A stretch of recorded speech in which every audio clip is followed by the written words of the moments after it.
She was 16 years old when she decided to marry the 31-year-old star.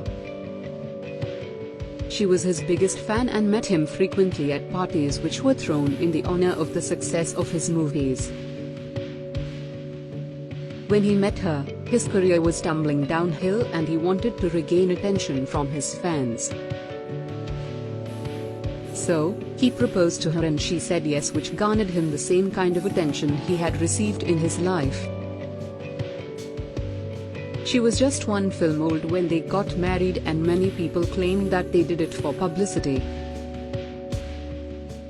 There was also a time when he had decided to back out from the wedding, but it was too late by then as their respective families had informed quite a few people.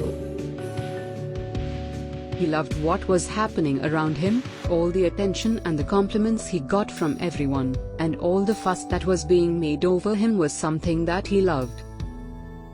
Soon after their marriage, she quit the industry to look after their family.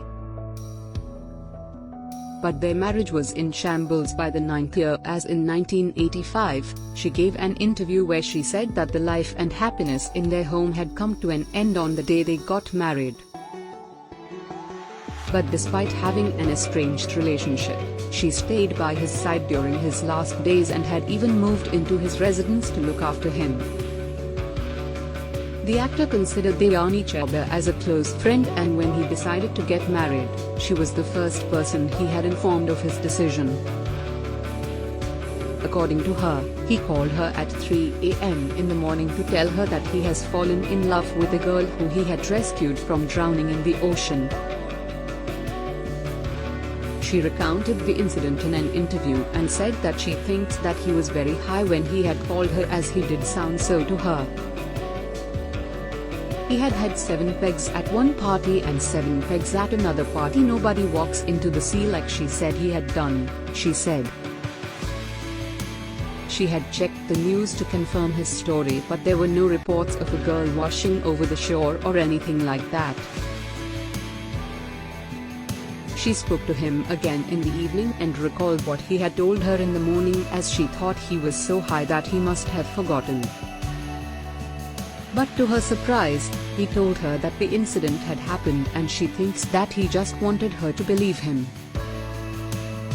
According to her, when a person is drunk, even a glass of water looks like waves and storms to them, which is why the 15-year-old also looked like a 30-year-old to him. She asked him why he had called her of all the people to inform about his decision to get married. Apparently, he had called her on the basis of a promise, which meant that whenever the actor decided to get married, she would be the first to know. The superstar had ruled the industry for 2 decades in the 60s and 70s, and amidst the limelight his multiple affairs had gotten, his nuptial was the most talked about. Even with their love-hate relationship, the couple did seem like they were truly meant for each other. But there were rumors of him dating a budding actress who by that time had done 11 movies with him. Like Dimple, the budding actress was a huge admirer of him and could not help but fall for him. This was the last straw for Dimple, and she decided that she had to move on. Thus, was the end of their marriage, and they filed for a separation but never completed the proceedings of divorce.